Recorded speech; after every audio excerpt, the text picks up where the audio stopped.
Hi, it's Steve Hargadon, and welcome to the Home Learning Summit. Lenore Skenazy is with us. Hi, Lenore. Hello there, Steve. Thank you so much for being here. Here. Here's here. Here I am in New York City. Yes, hello. Well, thanks for being online with us. Yeah. Hey, what is your job? What do you do? Oh, let's see. Is that like what do I do or what do I do for a living? For a living, I am the president of Let Grow, which is a nonprofit promoting childhood independence. And actually, I guess it is my bigger calling too. I'm just trying to renormalize the idea of kids doing some things on their own again. Did you have a school story growing up in your family? Was there like a story about the value or importance of school? I'll tell you my school story, which doesn't involve school itself, but involves getting to school. When I was 5 years old back then, you walked to school and weirdly, you got to the corner and the person crossing you, your crossing guard, was a kid. That's almost the most important thing to me, is that somehow, in this still living memory of some people alive on earth, was an era when not only were children allowed to walk to school, children were allowed to cross other children across to safety, because we still thought that kids were competent human beings instead of fragile Ming vases to be transported all the time. And the weirdest part of my weird little story about walking to school at age 5 is that my crossing guard, I married him. Literally, you could see him walk behind me as we talk. And I didn't marry him then. And I know sometimes parents are worried, like, that's why we don't want our kid walking to school. There's the creepy crossing guard, but he was 10 at the time. And we only found it out after we were married. I didn't stalk him. But there you have it. School is important because kids can get to it. So Robert Epstein wrote a brilliant book called Teen 2.0, in which he said that sort of historically, kids became adults at the age of 11 or 12 in most societies. Do you think that's accurate? I would guess that kids became adults when they reached puberty, and then they would have started having kids before everything else happened in society, like marriage. And what I do think is that kids at that age are ready to do so much. And I just wrote a story that will hopefully run tomorrow or the next day about a mother who wants her children, once again, to walk home from school ages 9, 10, 11, right on that cusp of Teen 2.0. And the school will not let them. They say, no, it's too dangerous. We can't let them. And it's like the mom says, well, they walk there by the school on their way to karate all the time. Why can't they walk on their own? And when society pretends that it is just caring and just concerned for safety, but actually it's stunting children, I do think that that's a civil rights issue. And I think it's bad for kids psychologically. Here you are on the cusp of becoming old enough to actually start your own family. Not that you should at 12 or 13, but traditionally that would have happened. And you're being treated like an embryo. You're being treated like somebody with no sense, no ability to learn, no chance of becoming a responsible human being. That is defeating, that is stunting. And we think it's for their safety. It's not certainly for their mental safety. Children are very anxious and depressed these days. And I think it's because we expect so little of them in terms of common sense and independence that they feel like, forget it. Nope, nobody knows who I am. I don't know who I am. I'm not allowed to do anything. Why do you think this has happened? Well, having studied this issue for 13 years now, I would say that there's a bunch of reasons. We live in a society saturated with media. Media competes for eyeballs. What's the story that's going to get the most people to watch and stay tuned? It's the story of something horrible happening to a child. And so for a while, that was just the go-to story. I mean, recently, I think it's been supplanted by politics, but certainly the story of an abducted white middle-class child has been a big staple of television ever since the horrible tragedy of Adam Walsh, whose father then started America's Most Wanted, and which somehow birthed Law and Order and Law and Order SVU, as if like, gee, it wasn't enough to watch murders and rapes. Let's watch them of children. And this was considered entertainment. And your brain works like Google. You ask it a question, is my kid safe at the bus stop?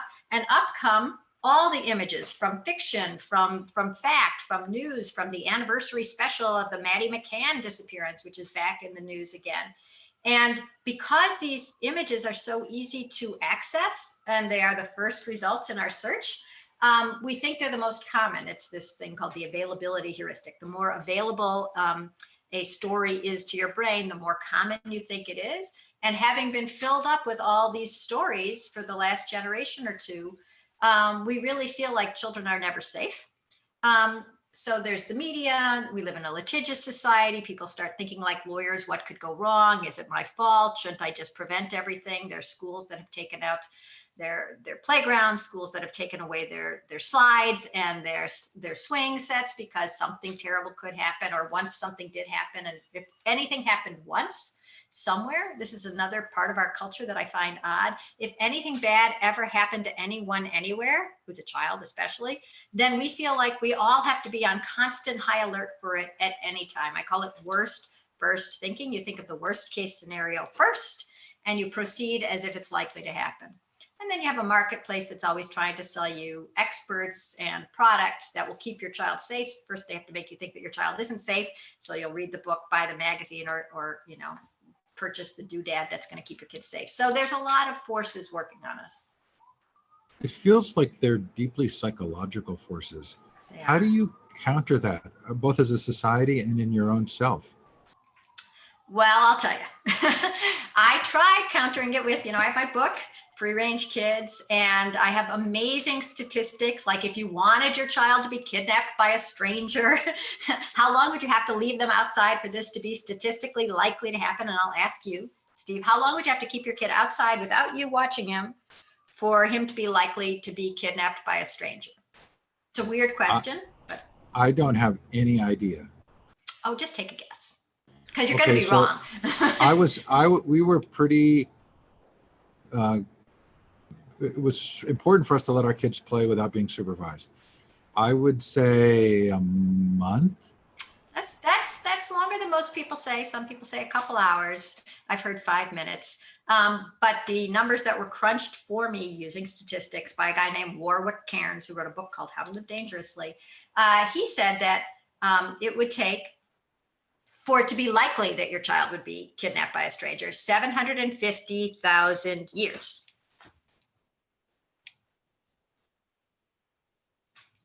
Yeah, I mean, I guess I know that intellectually, yeah. But that doesn't change how I feel. Yeah, okay, that's right. So that's where I was getting, sorry, I lost track because I love that statistic so much. But the point is that, okay, I have that amazing statistic. I have other amazing statistics. I look at FBI numbers. I talk to the head of the Crimes Against Children Research Center. Boy, do I have knowledge of this particular field. But that doesn't matter at all. I've found that the only thing that can ever change a parent regarding their child's independence is for them to see their child do something without them. That is the utter and total game changer, because once a parent has gone from, no, I have to be with you all the time or you're not safe, the only loop that they have, the only feedback is that, of course, my child's safe. I've been with them. So you need to, for them to get this feedback. It's like, wow, my kid was safe and I wasn't with them. And so I did a television series, and I also, at Let Grow, we promote a free, whatever it's called, initiative at schools called the Let Grow Project. And it's very simple. The homework assignment that the teacher gives the kid is, Mom, look what I came home with. It says I have to do something by myself. That's what the homework assignment is. Go do something new by yourself. And the parent goes, that doesn't sound very good to me. And it's like, well, I have to do it. It's homework. And so we also send home a list of ideas. But my God, you don't need a list. There's an entire world of stuff. It's walk the dog, make dinner, run an errand, babysit, go to the park, ride your bike, whatever your neighborhood and your kid, whatever makes sense. The kid does it. And I've watched this over and over again, including in the TV series, which was all based on this. The kid goes off and they're gone for half an hour, and they come back with the grapefruit juice. Nobody really wants grapefruit juice. Coming back with something, say they come back with cake, something great. The parents are so ecstatic that it never made sense to me, because the kid just went 5 blocks. Or you waited in the car while they went into the mall and came out. I mean, it's often something that strikes me as it's not climbing Kilimanjaro.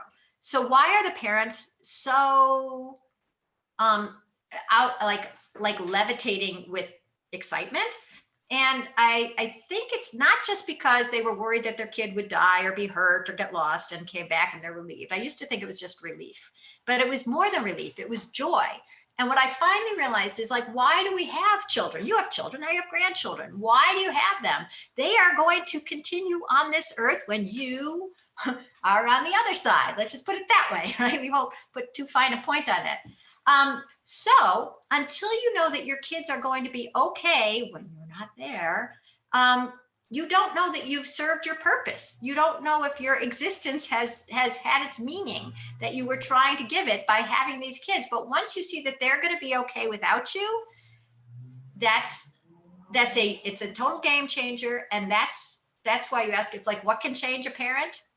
Seeing their kid do something independently, the pride and the relief and the joy and the faith that it gives them in their kid and maybe even in the world, they can't go back. It's like, once you see your kid start walking after they've been crawling, you can't say go back to crawling. It's in a new stage and you're ecstatic.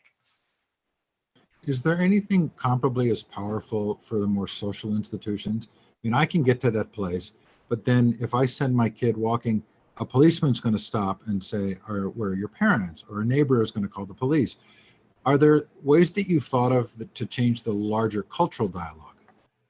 Yeah, that's why Let Grow exists. We're trying to make it easy, normal, and legal to let your kids have some independence again. So it's easy if somebody pushes you. If the school is saying, do this, then it's not you being the daredevil or the crazy parent. It's, look, everybody in the class, everybody in the district is doing it. So that's easy because you've been pushed. And then it's normal. And then I'll get to legal in a second. But the norms are, what is everybody else doing? And one of the reasons that Let Grow works through schools, but also, YMCAs and any other institution that's interested, is because, first of all, the parents trust the school. But secondly, if everybody's changing at once, it's so different. Like Wilton, Connecticut, it's a wealthy neighborhood. They started doing the Let Grow project in their schools. And when a boy who had to be fifth grade or younger went into the market, the people in the market were like, what's this kid doing here? There's nobody with him. And so the clerks were talking and the manager, and finally somebody went over to him, one of the staff, and said, excuse me, young man, where's your mom? Where's your parent? And he said, oh, nobody's with me. I'm doing my Let Grow project. And they're like, what's that? He's like, well, I have to, go do something by myself. And I came to get whatever. I'm sure in Wilton, it's like a $12 muffin, with like macadamia nuts. It's a really, really wealthy place, but it doesn't only work in wealthy places. Anyways, the point being that after he did that, then other kids, when they would start coming to the market, it was normal again. Oh, it's a Let Grow kid. It's a Let Grow kid. And we've heard from a much more middle-class neighborhood where one of the principals whose school had done the Let Grow project like 2 weeks before the end of the year said she was driving home, and she's been the principal for 17 years at the same school. And on this ride home, same route, she saw two kids on bikes, one on a skateboard and one on roller skates. And she said she'd never seen that in, almost 2 decades. So what you do is you re-normalize the idea of kids outside, and then it's not weird anymore. And then who's going to stop? You can't stop, that kid and that kid and that kid and that kid if it becomes normal. And so the other thing that we're trying to do is change the laws. And in 2018, we had our first law passed in Utah, which is called the Free Range Kids Law, which says it's not neglect to let your kids play outside, walk to school, wait briefly in a car under some circumstances, or come home with a latchkey. And we had it passed in the Colorado House, and it was a week away from being passed in the Senate when COVID hit, and similarly in South Carolina. But I'm sure that this coming year, 2021, we're going to get the law passed in probably another, hopefully 4 or 5 states. What's interesting to me about Utah is that it's a largely religious culture. So I'm wondering, and it's also a culture that really focuses on families. So that probably was a good place to start. It was so great, but it wasn't me. It was, there was a guy named Connor Boyack who runs something called the Libertas Institute or Foundation. And he'd heard me speak and he thought, well, that law makes sense. And so he brought it back to his state.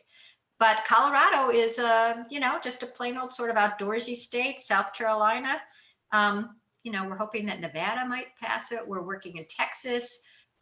We might be working in Nebraska. There's really no set profile of a state. It's really just giving parents back the freedom to decide when they think that their kid is ready for some independence. And this works great if you're a free ranger and you think it's really good for kids to have some of this independence. It also works great if you're a single mom and you're working 2 jobs and you can't come home at 3:00 in the afternoon. So your 8-year-old comes home and makes a snack and does her homework. Nobody should consider that neglect either, simply because you're not helicopter parenting. So we don't want people to mistake poverty for neglect, but we also don't want people to mistake, a desire to give the kids a little independence as anything other than parents knowing their kids best. I really appreciate you and appreciate what you're doing. Okay. So let's say there's a group of parents and students right now, large numbers of them, yes, who are feeling somewhat lost. Oh. They're in the middle of a school trajectory. Yeah. They had all these things planned. They're now at home. They're not doing the extracurricular activities. What advice would you give those parents and students? I guess I would say, first of all, it sounds really hard. So I don't want to sound like I'm ignoring the fact that everything is confusing and it's hard to be at home working while your kids are trying to be online, and all this hybrid stuff sounds very confusing for the teachers and for the kids and for the parents. But I think one of the things that we'd gotten used to during pre-pandemic times was the idea that school is where education happens and otherwise it's just free time. And actually free time is pretty much a waste of time too. Why not teach the kids how to do lacrosse, how to do chess? And so a lot of kids' time was in adult organized, adult run activities, because a parent could be sure that, okay, we have a chess champion, they're teaching the children chess, or we have a coach and they're teaching the child a sport. And those things are fine. And I had my kids in a bunch of them too. But there's also something that kids learn when they're not in an organized activity and when an adult isn't running anything. And that is how to come up with something to do. If you're with a bunch of other kids, it's how to get along with them. If you're online with them playing, it's also how to strategize, how to keep everybody involved, how to change the rules if things are getting boring, how to get buy-in, how to hold yourself together if your team is losing or nobody wants to play your game. And even just finding things that interest you. All these things are great for a child's social, emotional learning, but that always sounds like it's something separate. They are learning. They're learning how to hold themselves together. That's executive function. They're learning to create an idea and make it happen. That's creativity. That's productivity. These are the skills that they're going to need as a child, as a student, as an adult, as a worker. And so if your kid is sitting there and a lot of their time like I have a friend whose son started to whittle, I don't think he's going to be a professional whittler. I don't think there are any professional whittlers. And if there are, they're probably not they probably are in Brooklyn at this point. They probably have beards and they're making kombucha and then they're whittling, but it's still not a big booming field. But I think it's great that he's spending his time that way because it takes patience. It takes a little bit of creativity. Maybe your mind wanders and you can think of something other than exactly how to win the lacrosse game. So I think that's great. We did a study, Let Grow commissioned a survey of 1,600 kids, ages 8 to 13, and 1,600 parents, not their parents, in the months of April and May. And one of the questions we asked the kids was, what are you doing now just for fun? What are you learning now just for fun, not for school? And I put up some on my screen here. I'm learning how to draw SpongeBob. I learned how to put on a new door handle. I started an ant farm. I'm teaching myself Japanese. I'm watching videos and reading articles about the Old West trappers. I'm also watching videos about 1940s gangsters and researching them. That's super education. That is a kid finding their interest and delving into it more. And I can almost guarantee that there was no 8 to 13-year-old whose teacher was saying, okay, students, this month we're going to be learning about 1940s gangsters. So take out your textbooks and let's start reading about, I don't even know who was in the 40s. It was Al Capone was already in jail. So that's what I call self-directed learning. I'm sure you call it that too. And it's really hard to recognize that that is as deep, as rich, as important, as enriching as anything that they would be learning for their regular school day. So even if the school day seems like a complete mess, or it's frustrating, or you're worried that your kid is falling behind, if they're interested in something else and pursuing it, that's learning. We just forget that it can be learning even though somebody didn't stamp it learning. So I'm stamping it learning. I want a TV show of those kids doing all those different things. Okay. Actually, we didn't get their names, but we do have their ages and what state they're in. I can read you other things. Oh, they learn weird facts. Food takes 7 seconds to go through the stomach. Turtles can live to 150 years old. But my favorite was at the end, I said, they're learning things that they would never learn in a classroom, such as I learned about checkings and savings accounts. These are 3 different kids. I learned how to fish. And my favorite, I learned my sister has a boyfriend. Okay, that's knowledge. That's news you can use. So part of this is student sort of motivation or willingness to try or to do things independently. And part of this is parents' fears about not being in the school track or getting off track. You asked me to ask you, looks like my kid is wasting time. Should I worry? What's your answer to that? Well, first of all, as somebody who wastes a lot of time, and have gotten to where I am, I don't think we can worry as much as we do. I think that we got so used to the idea of filling time like a schedule that we forgot that most of us grew up with a whole lot of empty time. I mean, what did you do, Steve? Didn't you have empty time when you were a kid that looked like it was wasted? What were you doing? If my time as a child led to a career, it would have been in lanyard making. Because lanyards, I became yes. the king of lanyards. My nephew is the king of lanyards, and I have to say, he has a very nice consulting gig now, actual job, like with benefits, not even just a gig. Yeah. I don't see any of your lanyards behind you. What happened to them? I had passed, but it was fun while it lasted. Yeah. So what's interesting about that is talk about a totally useless skill. Anything that you could make into a lanyard, nobody needed. Like in reality, nobody needs anything made of lanyards. My skill is I can find 4-leaf clovers. It's really hard to get a job in that. Believe me, I haven't tried. I wouldn't try. But that doesn't mean that my brain was rotting or your brain was rotting or that your time was so wasted that you could never catch up. I mean, you think about the rat race with grownups, but we really think about it with kids. It's like, wow, there's all that down to Wednesday afternoon. She's not doing anything. There's no ballet. There's no soccer. There's no Kumon. It's a strange way to look at life, that every second should be filled with some activity that is either for a teacher or a grade or a coach or a trophy. None of us, I don't want to keep harping on like none of us grew up like that, but none of humanity ever grew up like that. Do you know the famous Lily Tomlin quote on the rat race? No. The trouble with the rat race is that even if you win, you're still a rat. It's true. And trouble with the human race. Wait.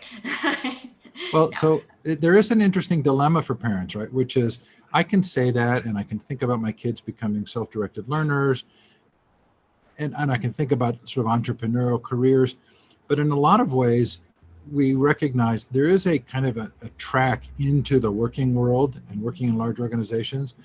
And those things, even though we talk about them in praising ways, aren't always the things that are going to get them that job, that security that we think of after college. How would you respond to that concern? Well, I want to tell a story in a minute, but first let me say that today I was talking to a woman who works at a YMCA, and I was talking to her about free play and what you can get out of free play and how you learn how to teamwork and you organize and you're creative. She said, you don't have to tell me. Oh my God, these kids we're getting today have been so programmed that she says they don't know. I mean, I don't want to sound like, one generation ragging on another generation, but she's 50. So she's had a bunch of generations to watch as she has risen through the ranks. And she said that there's a lot of hand-holding and micromanagement that kids, young workers are expecting, that makes them into not great workers, and it makes it harder for her as a manager. So if you're talking about the skills that are going to get you in through the door and ahead at work, I wouldn't say it is necessarily being the perfect student who has gotten an A on everything and put their name in exactly the right part of the paper and waited for instructions on now can I answer question A.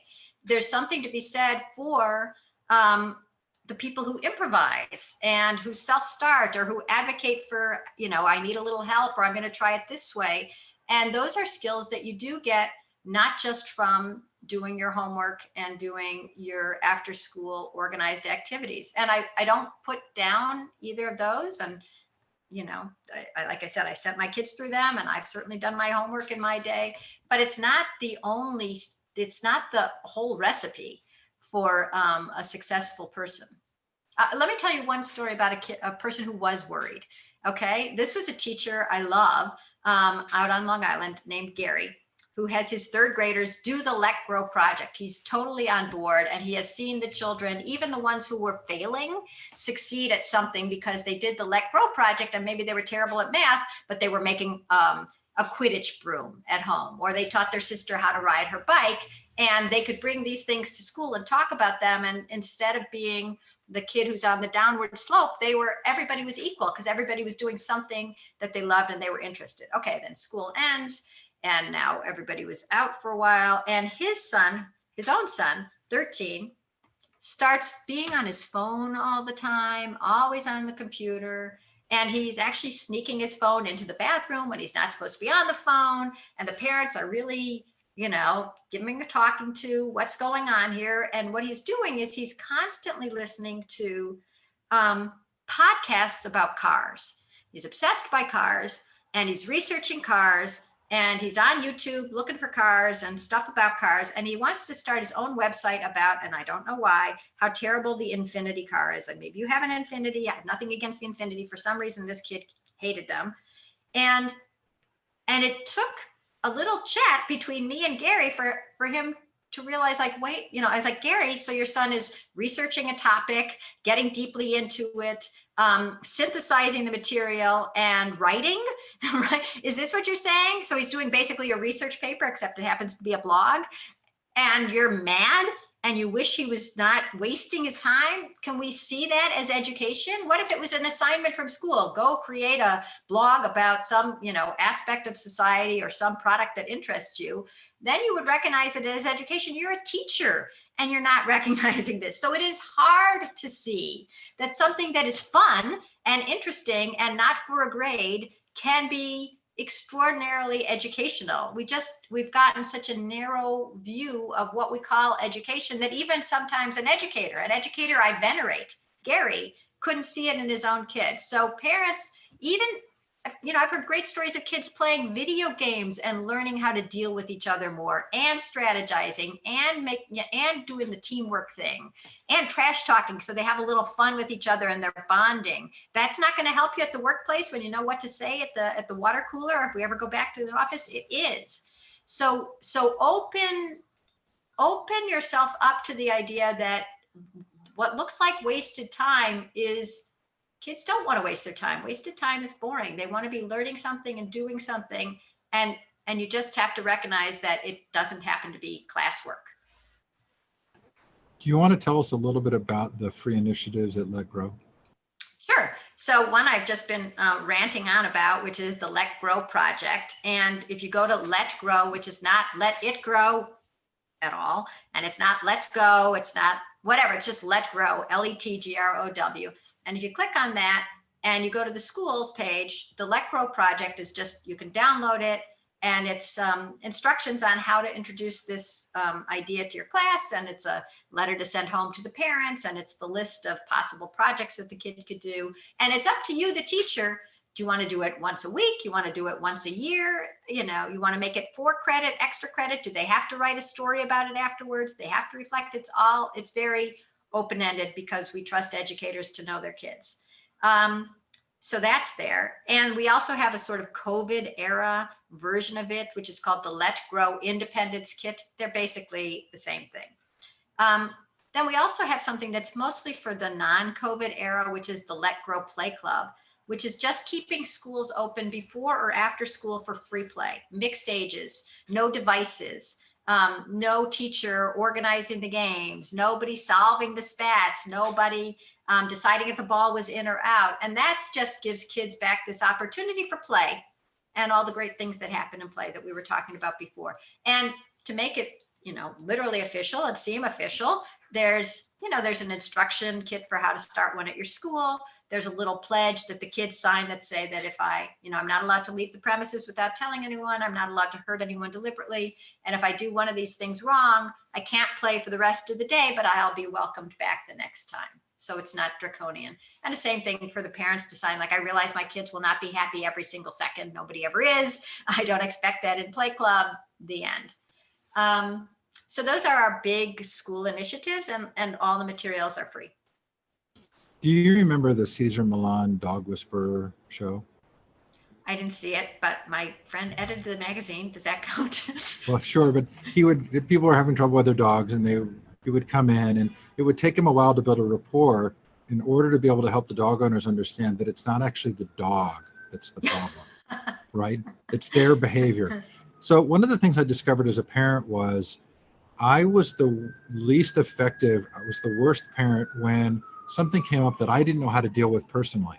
If I had conquered something in myself, if I knew how to do it well, I was all patience and virtue, right? I could help them figure it out. But it was when I was faced with something that I hadn't figured out that I had the shortest fuse or the most frustration. Do you think there's something important for adults to be learning themselves, to be able to model for kids right now? Is there a part of this that's not happening because the adults aren't comfortable with that kind of independence? Well, like we were talking about earlier, people always say, "Are you the anti-helicopter mom?" And I'm like, I'm part helicopter myself on my mom's side. The idea of getting down on parents for being too overprotective or worried in a society that is constantly telling us, like that South Carolina mom, your child can't walk home, it's too dangerous, and no, your child shouldn't be. The American Academy of Pediatrics says kids should be crossing the street at, like, I don't know, 10 or 12. And, my lived experience shows me that that's an inflated number, but there's sort of no downside to warnings and, and dire stories. So the idea that parents can somehow, understand the how free they should be and how kids should be out there, that's a lot to expect of anyone in a society that is so fear-based, and when there's so many warnings to us about all the dire things that can happen to our kids. So that's why I just say, if you're with a group of people, whether it's through school or through a neighborhood group, or you and a bunch of moms, and you all decide to let your kids have a little independence at the same time, that's much easier than trying to convince yourself by reading a book or by looking at statistics. If you just do it, the solution for most things is, once you do it, it's much easier. Thank you so much. I feel I didn't answer your question, but that's too bad. Right? Automatic pilot, what can I say? I don't know what to do. When I don't know what to do, and also I'm always nervous. So the idea that there's a way to be an unnervous parent, I haven't found it.